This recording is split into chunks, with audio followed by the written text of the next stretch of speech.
K&C Masterpiece right here on 105.3 The Fan. And right now, it's time for a special edition of the C Block starring Corey Majors and our special guest, Kyle Youmans. Kyle, how's it going, man? It's great, guys. That sounded like you were harmonizing on the drop that time. Dude, one of the things Kevin's always wanted to see inside of a barbershop is a quartet. That would be awesome. Maybe what we can start doing is practicing our Kyle Youmans in harmony so that next time we can become a barbershop quartet. That sounds good to me. Next time I'm on, I will say it with you. I got you. Youmans. Yeah, do I need the high part or do I need like the bass level stuff? We'll send you a text about it and try and figure it out. We'll kind of set it all aside. We don't want to use this time right now. You always yell at us. You're like, this sounds like an off-air conversation, guys. Let's get back on track. So that does sound like me. What would Kevin do? Is what I'm always trying to do. We're just friends catching up. That's what fan radio is, right? I mean, we're all friends talking sports. Sometimes I could definitely see that. As a matter of fact, Kyle, to stay with the we're just goofing off conversation here. Love it. I was playing some Warzone the other night, and my buddy, who's a Tolo, he was like, I used to play with Youmans all the time. I don't know what happened. I was like, well, he has triplets now. Yeah. So that's the easy answer to that question is I got married and had triplets pretty quick. So that changed my Xbox playing time, too. I'm not nearly what I used to be. And I usually in the season, you kind of regret it then? Is that what you're saying? No, that's not what I'm saying. Okay. I'm just saying priorities change is all. Okay. But in Warzone just wasn't happening. Was it Red? Was that who you were It was Hickson. With? It was Hickson. Hickson. Yeah. No, he's awesome, man. He's a good dude. He's a good dude. Hey, Kyle, you're supposed to be talking about football. So well, ask me a football question. Okay, I will. Isn't George Pickens the best? Don't you think another team, especially right now, should come and sign him away for, 2 first-round picks? Yeah, whatever the hell they want to pay him, and we get 2 first-round picks out of that? Yeah, it's never happened, and I don't anticipate that happening here. I know. But, the whole scenario it's really interesting because it just feels like, and we anticipated the tag, right? I mean, everybody here kind of talked about that, and it was going to be a franchise tag. Now, the non-exclusive side to it just feels like a negotiation tactic on the Cowboys side to not just create a little bit of leverage, but really just to make sure that the number is more accessible, right? Because that's the number one thing that I think is is providing a gap between the Cowboys and the George Pickens representation. Is Pickens is looking at it saying, I was one of the best receivers in the NFL last year. I did it in the 1 year that I was in Dallas. This is why I should be valued at X.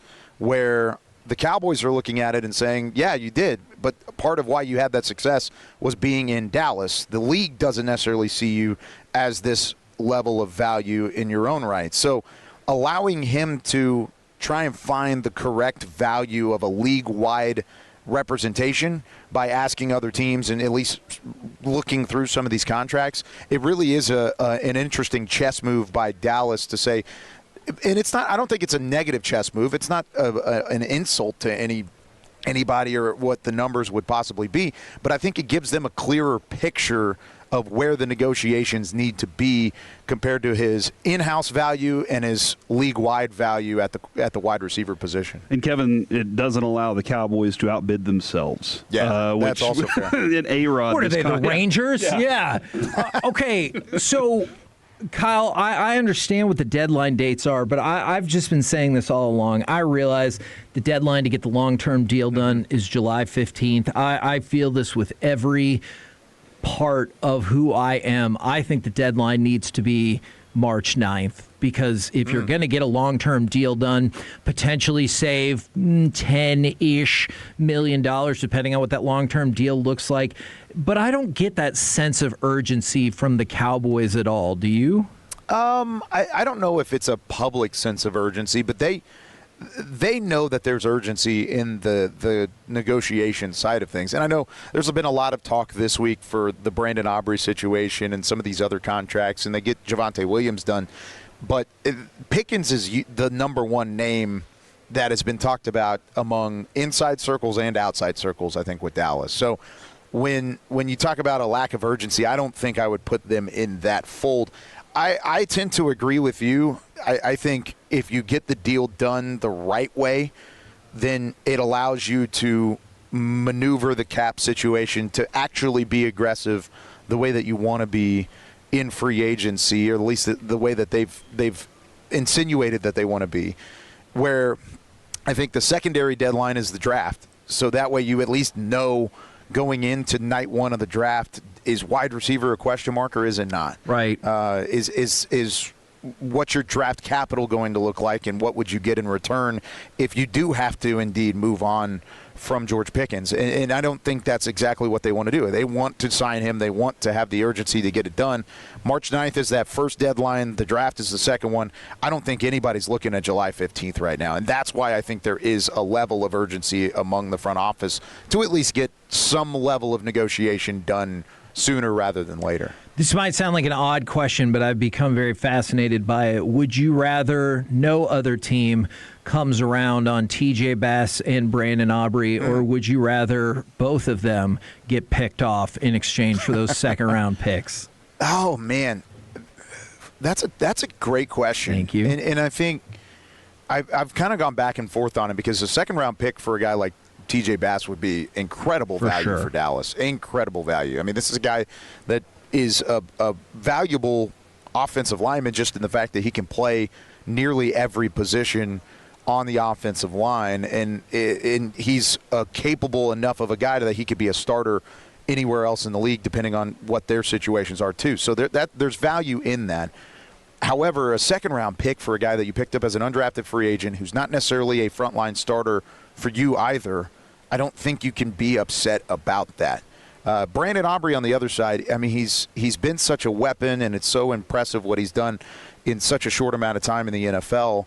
But you're also looking around the league and saying kickers, and this is not a knock against Brandon Aubrey, but kickers that kick 60-yard field goals aren't necessarily unicorns anymore. There are a lot of them around the league that are starting to step up. Doesn't mean you can just say so long to Brandon Aubrey and go pick up somebody and they're going to be incredible. There's going to be a lot of work to be done there. And for a lack of a better term, you're going to have to get lucky again in picking up a kicker. So I think I'd be harder pressed to see it happen for Aubrey than it would be for TJ Bass. But either way, I still think Dallas wants those guys to be a part of their team because they hold valuable roles in each of their specific ways. I know having Brandon Aubrey as a weapon is awesome, and I appreciate it. Just this past year, did you ever feel like maybe Shoddy fell back on him a little bit too much in games where you're like, I don't know if field goals are going to win this game, man? Sure. Yeah, I think especially in the middle parts of the year that happened, where if you cross the 50-yard line, we've got points, right? And I think there were a couple times where he may even have admitted this. I can't remember if it was in conversation or if it was in a press conference setting, but I think he even admitted it, that the play calling element maybe took their foot off the gas a little in those situations because they would rather end up with points early in the game than either lose the field position battle or make a significant mistake and then come up empty in their own right. So I think they did fall back on that a little. But I also think football is such an interesting game that if you mess up twice in a row, you're in a tough spot regardless. And then having a guy there that can still help bail you out with points when you do get past the 50-yard line, it's just an incredible weapon. And he does it better than even the guys that I was mentioning earlier. So it's going to continue to be that's going to be something that Shoddy has to grow on from year one to year two as a play caller. Not relying on it, but still making sure that it's something in the arsenal. Christian Parker is just a fascinating person to, I think, all of us right now, and we still know so little about him too. But we're all trying to learn and get as much as we can from him. And I got to hear him this morning with Sean and RJ and Bobby and Broadus. That show just keeps getting bigger. But I got to listen to him a little bit after hearing him talk as many times as you have so far, and all the study you're doing with the draft. Do you feel like you have a little better understanding of the type of players you need to hone in on? Yeah, we're getting there. I think this week has provided a little more clarity in that. And part of that clarity is that the guys that we thought were just perfect fits might not even be there for Dallas. Caleb Downs. Sonny Styles. Sonny Styles. I mean, those are the two guys that, like, if I had to put a guess down today that one of those guys would be available at 12, I think if they could pick them both, they would have. But I don't know if either one of those guys is making it outside the top 8 now. I've already gone and told everybody Caleb Downs is not going to be there. Go ahead and move on, everybody. Yeah, I think you can start saying the same thing. You can say the same thing for Styles now. After what he did yesterday and kind of the buzz around him this week and really where he's been going, I think those are two guys that you just can't bank on them being there. If they end up being there and it's a incredible CeeDee Lamb type situation, and that's even better than I think CeeDee Lamb because it fits a need more so than CD did in that draft in 2020. I mean, that's one where you're doing backflips and you're running half marathons to the star and back to make it happen. When it comes to Christian Parker, and you talked about knowing so little about it, I think part of this week has been gathering information on the way that he wants to build this 3-4 base scheme, even though it's got multiple looks and a multiple element to it. What's the value in the 4-eye position? What's the value in a couple of these other spots at the 3-4 that you haven't had to think about in the past? And with that being said, I think linebacker plays a big role. I think safety over the top plays a big role. Maybe a guy like Dylan Thieneman, who is the safety out of Oregon, who's rangy and smart and physical. He kind of checks a lot of those boxes. Jacob Rodriguez. Yeah. Hey, he had a great day yesterday, too. Did. Maybe he's now in that conversation at 20, and there's players that fit the mold, but we're still trying to figure out exactly what that mold is. And it's also funny because he's a celebrity. Christian Parker is out here. I mean, everybody that I've seen, anytime I've seen him, he is in a conversation with somebody new. I mean, he is a well-respected individual. And I think the more that I've seen and gotten to know him and really what the vision is for this team, the more I've been impressed. Well, we're like the Cassius Howells, these David Baileys. We've gotten these opportunities to kind of see what they're doing the rest of this weekend. Who are you like, I can't wait to see what they do, and whether it's 40 time or whatever? Well, I think one guy tonight is the LSU corner, Mansour Delane. He really needs to run kind of a 4-5 and under to kind of cement his spot. Oh, he's not going to run. I'm being told by Brian Broaddus across the table from me. Uh-oh. So that's disappointing. I was looking forward to that 40 time, but great. And maybe that's a smart decision for him because he needs to hit a number to kind of take away some of that straight line speed question marks in his tape. But he's got some great tape, and I still think he's a first round caliber corner, and maybe it's a 12, maybe it's a 20. He's kind of in that middle ground in between the two, which means Dallas is a possible landing spot in both scenarios. So that was one guy I was excited about, but he's not going to end up running apparently. So I'm trying to think of any of the other. Maybe it's just as a football fan, I'm excited to see some of these running backs go. I know Dallas isn't necessarily looking at running back unless they really fall in love with somebody. What if Jeremiah Love was there at 12? Man, it's a conversation. I think you can't discount it. I mean, I hate to even say there's no way that he falls to 20, but if he's there at 12, which I still think is out of the realm of possibility, you got to at least have that conversation because Javonte Williams was great for you. You signed him to the 3-year deal. Some of those numbers on his contract came out today and were talked about today, but we talked about him a couple days ago, though. Yeah, we had already broken it down. Yeah, good job on your side of things. But if you're looking to the future and another playmaker that you could add to this offense, he would be the one guy there you would consider. I really like Emmett Johnson out of Nebraska too.